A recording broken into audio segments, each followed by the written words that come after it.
আজকে হবে ফসলুন মিন আদাবিল উদুই। এ ধরো উজুর আদব নিয়ে, উজুর আদব নিয়ে। উজুর আদব মানে উজুর মুস্তাহাব। উজুর কি তু আশারা শাইআন, এটা কয়টা? 14টা। তাহলে উজুর আদব হচ্ছে 14টা। আচ্ছা, তো আদব মানে কি?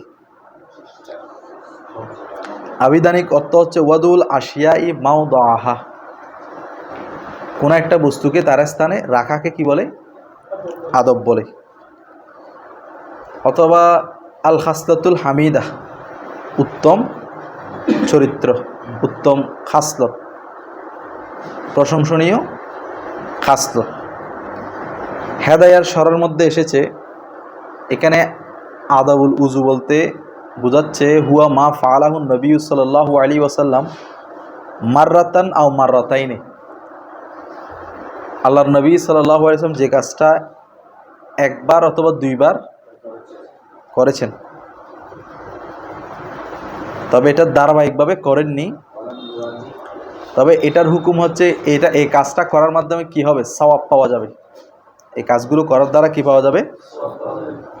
এটা ছেড়ে দিলে কোনো কি নেই, শাস্তি নেই। ঠিক আছে? আচ্ছা, তবে সুন্নত আছে না, সুন্নত যদি ছেড়ে দেয়, এটার শাস্তি না থাকলেও বৎসনা আছে। কি আছে? হুমকি দাম কি আছে? কাল কিয়ামতের ময়দানে সুন্নতে মুআক্কাদা, মানে সুন্নত আর কি, সুন্নত যদি ছেড়ে দেয়, সুন্নত যদি বেশি ছেড়ে দেয়, তাহলে কাল কিয়ামতের ময়দানে কি করা হবে? বৎসনা করা হবে। আচ্ছা দেখো, তাহলে উজুর আদব কয়টি? 14টি। 1 নম্বর দেখো, আল জুলুস, আল বসা, ফি মাকানিন মুরতাফিন, উঁচু স্থানে। মুরতাফি মানে উঁচু। উজু করার জন্য কোথায় বসতে হবে? আচ্ছা, তো বলো যে উঁচু স্থানে কেন বসতে হবে? কারণ উঁচু স্থানে বসার ফলে, তুমি যদি উঁচু স্থানে বসো, উজু করার সময় ওই উজুর পানির ছিটা পোড়াগুলো শরীরে বা কাপড়ে লাগবে না, এগুলো নিচে চলে যাবে। ও ইস্তেকবালুল কিবলাতি, কেবলাকে কি রাখা? সামনে রাখবে। কিবলাকে কেন সামনে রাখবে? কিবলাকে সামনে রাখার কারণ কি? যে মনে করো ওই সময় কেবলা উজু করার সময় যে দোয়াগুলো পড়বে, কেবলাকে যদি সামনে রাখে, তাহলে দোয়াগুলো কি হবে? কবুল হবে, কবুল হওয়ার নিকটবর্তী হবে। সেজন্য কেবলাকে সামনে রেখে উজু করবে। তবে ইস্তিনজার সময় কি করবে না? কেবলাকে সামনে বা পিছনে দিবে না। আচ্ছা, এখন তাহলে কেবলাকে সামনে নিয়ে উজু করা শুরু করবে। এখন মনে করো পাত্রগুলো কিভাবে রাখবে? মনে করো একটা পাত্র হচ্ছে বড় পাত্র, আর একটা হচ্ছে ছোট পাত্র। তো যেটা বড় পাত্র, এটা বাম দিকে রেখে ছোট পাত্রে ঢালবে। ছোট পাত্র হবে ডান হাতে। ডান মানে মনে করো বড় কলসি থেকে ঢেলে কোথায়? জগের মধ্যে নিবে, ওই জগ থেকে উজু করবে। তাহলে কেবলাকে কি রাখবে? সামনে রাখবে। ওয়াদামুল ইস্তিআনাতি, সাহায্য নিবে না, বিগয়রিহি, তার ব্যতীত, সে ছাড়া আর অন্য কারো কি নিবে না? সাহায্য নিবে না। তাহলে উজু করার সময় কারো খেদমত নেওয়ার প্রয়োজন নেই, যদি শরীর শক্তি থাকে, মাজুর না হয়, উজুর প্রাপ্ত না হয়, যথাসম্ভব নিজে নিজে উজু করার কি করবে? চেষ্টা করবে। এখন তো ছোট ছোট শায়েকরাও খেদমত নেই। হ্যাঁ, ওইটা ছোট ছোট শায়েকরাও খেদমত নেই। তাহলে উচিত হচ্ছে যথাসম্ভব অন্যের সাহায্য না নেওয়া উজু করার সময়। ঠিক আছে? যদি মনে করো হুজুর যদি বৃদ্ধ হয়ে যায়, বা মা বাবা যদি বৃদ্ধ হয়ে যায়, তাহলে খেদমত করা যাবে। কিন্তু শরীরে শক্তি আছে, নিজে নিজে উজু করার কি আছে, সামর্থ্য আছে, ওনাকে খেদমত করার আবশ্যকতা নয়। বোঝা গেছে? এখন কিছু কয়েকজনকে ও পড়ালেও ও কিনে খেদমত নেই, হ্যাঁ, জুতা আলগাইতে দেয়, ছাঁতে ধরতে দেয়, ঠিক আছে? এগুলা শায়েক হয়ে গেলে আমাদের বড় বড় হুজুররা, ওয়াজের শাহ হুজুর, আনসারি শাহ হুজুর, ওসিরা হুজুর, ওইরকম শায়েক হয়ে গেলে ওনাদের প্রয়োজন। কিন্তু যারা এখনো ছোট ছোট শায়েক, ওদের দরকার নাই, ঠিক আছে? তো সেজন্য আমি আমি বলি যে কি দরকার নাই এগুলা করার, জুতা ধরার, এই করার, ওই করার, এগুলোর প্রয়োজন নেই। বুঝা গেছে? এখন আসো, এগুলোর মাধ্যমে আবার অনেক সময় তাকাব্বুরি চলে আসে, বুঝা নাই? সেজন্য ওয়াদামুত তাকাল্লুমি, কথা বলবে না উজু করার সময়, কথা বলবে না। কোন কথা? বিকালামিন নাসি, মানুষের কথা। কেমন আছেন, ভালো আছেন, খাইছেন, কোথায় যাচ্ছেন, এই ধরনের কথাবার্তা বলা উচিত নয়। কারণ যদি কথা বলো তাহলে তুমি ওই যে উজুর সময় যে দোয়াগুলো আছে, দোয়ায়ে মাসুরা, ওগুলো পড়তে কি হয়ে যাবে, ব্যাঘাত ঘটে যাবে। ওয়াল জামউ বাইনা নিয়াতিল কলবি ওয়া ফাইলিল লিসানি, ওয়াল জামু একত্রিত করবে, বাইনা নিয়তিল কলবি, কলবের নিয়ত, ওয়া ফাইলিল লিসানি, এবং জিহ্বার কাজকে। নিয়ত, নিয়ত মানে কি? কালকে বলছিলাম মনে হয়, ওই দিন। নিয়ত মানে কি? কলবের মধ্যে দৃঢ় বিশ্বাস, দৃঢ় সংকল্প।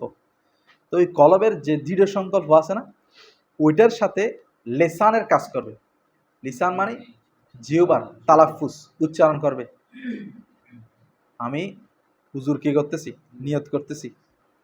তারপরে মনে করো সাথে সাথে দোয়া দরুদগুলো পড়বে, এগুলো আসবে সামনে। আচ্ছা, তাহলে যদি কলবের নিয়তের সাথে লিসানের, জিহ্বার উচ্চারণ মিলে যায়, এটা আজিমত প্রকাশ পায়। এরপরে কি করবে? ওয়াদ দোয়াউ বিল মাসুরি, ওই দোয়ায়ে মাসুরাগুলো পড়বে। দোয়ায়ে মাসুরাগুলো কি পড়বে? অর্থাৎ যেগুলো আল্লাহ রসুল সাল্লাল্লাহু আলাইহি ওয়াসাল্লাম, সাহাবী এবং তাবির পক্ষ থেকে যেগুলো এসেছে, উজুর প্রতিটা অঙ্গ ধোয়ার সময় দোয়া আছে না, ওগুলো পড়বে। ওয়াত তাসমিয়াতু, এরপর কি পড়বে? তাসমিয়া। তাসমিয়া মানে বিসমিল্লাহ অথবা নিয়ত। তাসমিয়া বাবা নাকি নিয়ত করবে। ইনদা কুল্লি আদবিন, প্রত্যেকটা অঙ্গ ধোয়ার ক্ষেত্রে, প্রত্যেকটা অঙ্গ ধোয়ার সময় অথবা মাসে করার সময়, প্রত্যেকটা অঙ্গ ধোয়া বা মাসে করার সময় তাসমিয়া পড়বে। যেমন মনে করো কয়েকটা আমি বলি, এমনি কিন্তু প্রতিটা অঙ্গ ধোয়ার ক্ষেত্রে কি আছে, দোয়া আছে, তোমরা এখানে সরাতেও পেয়ে যাবে। কুলি করার সময় কোনটা পড়তে হয় দোয়া বলো তো? বিসমিল্লাহি আল্লাহুম্মা আনি আলা তেলাওয়াতিল কুরআনি, হ্যাঁ, ওয়া জিক্রিকা ওয়া শুক্রিকা ওয়া হুসনে ইবাদাতিকা, এটা হচ্ছে কুলি করার সময়। তারপরে নাকে পানি দেওয়ার সময় কোনটা পড়বে? বারে শরীয়ত আছে, বিসমিল্লাহিল আল্লাহুম্মা আরিহনি রাইহাতাল জান্নাতি ওয়ালা তারিহনি রাইহাতান নারি। তাহলে এটা কোথায় পড়বে? নাকে পানি। কোনটা? প্রথমটা। প্রথমটার অর্থ হচ্ছে, হে আল্লাহ, তুমি আমাকে কোরআন তেলাওয়াতের ক্ষেত্রে, জিকিরের ক্ষেত্রে, শুকরের ক্ষেত্রে, উত্তম ইবাদতের ক্ষেত্রে করার তৌফিক দান করো। আর দ্বিতীয়টা হচ্ছে আরিহনি রাহিয়াতাল জান্নাত, মানে আমাকে আপনি জান্নাতের সুগন্ধি দান করুন এবং জাহান্নামের সুগন্ধি আমাকে দিয়েন না, জাহান্নামের দুর্গন্ধ আমাকে দিয়েন না। ওই নাক পরিষ্কার করতেছে, নাকে কি যায়? সুগন্ধি যায়, ওই জন্য। ঠিক আছে? তারপরে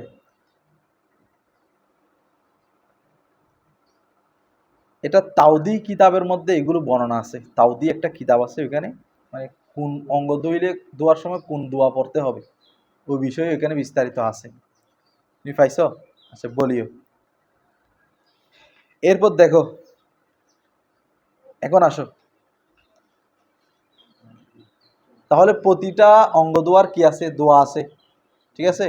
তো আমি দুইটা বললাম, আর বাকিগুলো তোমরা দেখে নিবা, ঠিক আছে? না, এগুলো মুস্তাহাব বিষয়।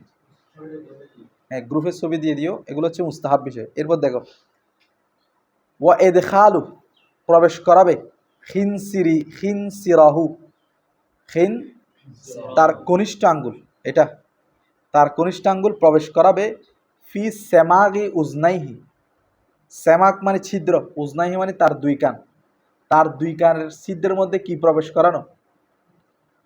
আঙ্গুল, কনিষ্ঠ আঙ্গুল। এই যে আমরা কনিষ্ঠ আঙ্গুল দিয়ে এখানে কি করে ফেলি? কান মাসে করে ফেলি না? এভাবে কানটা কি করে ফেলি? মাসে করে। এটা হচ্ছে মুস্তাহাব, এটাও কি মুস্তাহাব।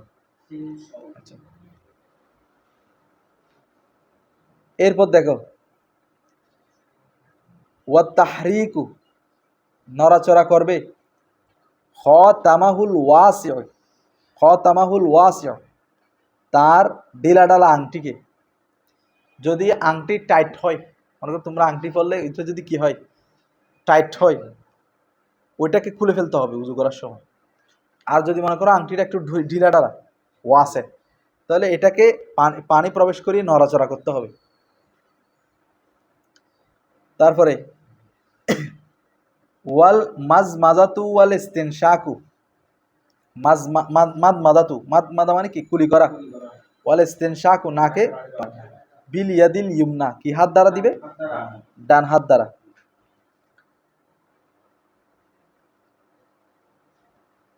ওয়াল এমতেখাতু, তবে নাক পরিষ্কার করবে। এমতেখাত মানে কি?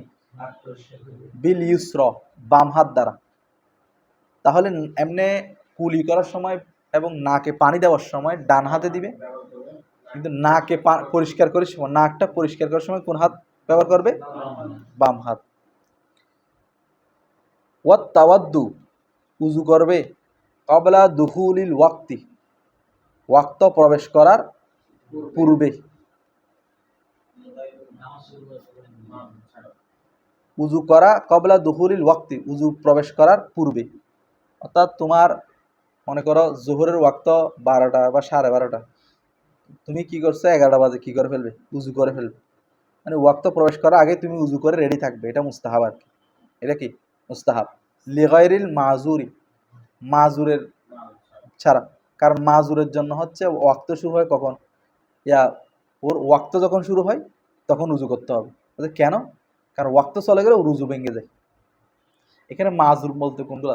মনে করো প্রস্রাব ঝরা আছে, রোগ আছে, ঠিক আছে? রক্ত ঝরা রোগ আছে, বায়ু ঝরা রোগ আছে, হ্যাঁ রোগ আছে। তো এই ধরনের মানুষগুলোর জন্য মাজুর, এগুলো হচ্ছে কি মাজুর। তো ওরা উজু করবে যে কখন? ওয়াক্ত প্রবেশ করলে, ওয়াক্তের আগে না। তেমনি যদি মাজুর না হয়, এই রোগগুলো না থাকে, তাহলে সে উজু করবে কখন? ওয়াক্তের পূর্বেই উজু করে প্রস্তুত হয়ে যাবে, এটা মুস্তাহাব।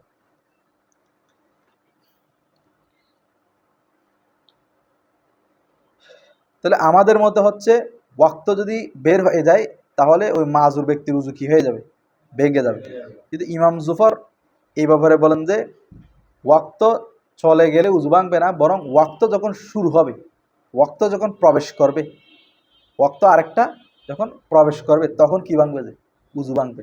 তাহলে জমহুর আহনাফের মতো হচ্ছে ওয়াক্ত বের হওয়ার সাথে সাথে তার উজু ভেঙে যাবে মাজুর ব্যক্তির। আর ইমাম জুফর বলেন কি, এটা শেষ হয়ে আরেকটা প্রবেশ করলে তখন কি উজু ভেঙে যাবে। আচ্ছা, হ্যাঁ। এরপর আসো, ওয়াল ইতিয়ানু, ইতিয়ান আনা, বিশ শাহাদাতাইনি, দুই শাহাদত দ্বারা, দুই শাহাদাতকে আনা। দুই শাহাদাত মানে আশহাদু আল্লা ইলাহা ইল্লাল্লাহু ওয়া আশহাদু আন্না মুহাম্মাদান আবদুহু ওয়া রাসূলুহু, এটা পাঠ করা। ইতিয়ান মানে এখানে পাঠ করা। বাদাহু মানে বাদাল উজু, উজুর পরে, ঠিক আছে? উজুর পরে। যেমন আল্লাহ রাসূলের হাদিস শরীফ আছে যে মা মিনকুম মিন আহাদিন ইয়াতাওয়াদ্দাউ ফায়াসবাগুল উদুআ সুম্মা ইয়াকুল আশহাদু আল্লা ইলাহা ইল্লাল্লাহু ওয়া আন্না মুহাম্মাদান আবদুহু ওয়া রাসূলুহু। হ্যাঁ, তো ইল্লা ফুতিহাত লাহু আবওয়াবুল জান্নাহ। যারা উজুর পরে, উজুকে পূর্ণ করার পরে আশহাদু আল্লা ইলাহা ইল্লাল্লাহু ওয়া আশহাদু আন্না মুহাম্মাদান আবদুহু ওয়া রাসূলুহু এটা পড়বে, হ্যাঁ, তাহলে তার জন্য জান্নাতের দরজাসমূহ খুলে দেওয়া হবে। সুবহানাল্লাহ। আচ্ছা, হ্যাঁ হ্যাঁ, আকাশের দিকে তাকিয়ে, আকাশের দিকে তাকিয়ে পড়বে। এরপরে আসো,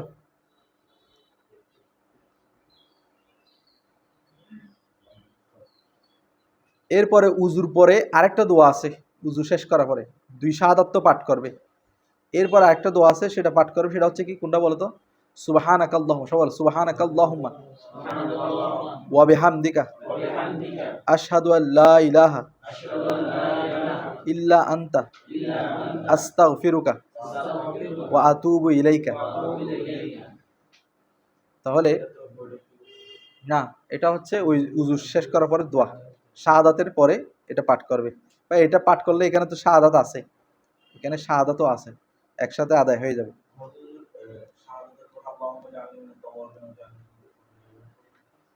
কিয়ামতের দিন তাকে এই দোয়াটা যারা পাঠ করবে, কিয়ামতের দিন তাকে ওই আরশের নিচে স্থান দেওয়া হবে। হ্যাঁ, বলো কি?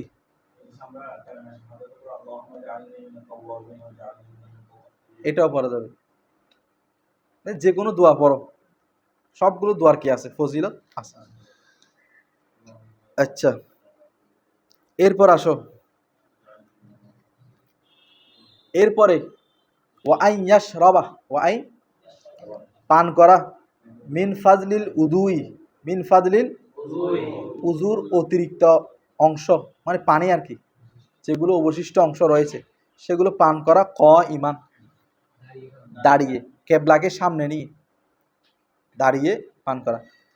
তো অনেকে বলছে এটা বসে বসে পান করবে, তবে দাঁড়িয়ে এর ব্যাপারে কি আছে, হাদিস শরীফ আছে। তো জমজম কুমের পানি এবং উজুর পানি, এই দুইটাকে দাঁড়িয়ে পান করবে শারাফতের কারণে। কিসের কারণে বলো? শারাফতের কারণে। আর বাকি বাকি যেগুলো আছে ওগুলো বসে পান করবে। তো এখানে মনে করো এমনি বাকিগুলো যদিও বা দাঁড়িয়ে পান করে, বাকি পানিগুলো যদিও কি করে, দাঁড়িয়ে পান করে, এগুলো হচ্ছে মাকরুহে তানজিহ, মাকরুহে কি তানজিহ। আর এটা, হ্যাঁ, না না, এটা তাহারিম হলে হারামের পর্যায়ে, হালালের কাছাকাছি, হালালের কাছাকাছি হলে মাকরুহে তানজি, হারামের কাছাকাছি হলে মাকরুহে তাহারিম। এটা হচ্ছে তানজি, এটা হালালের কাছাকাছি।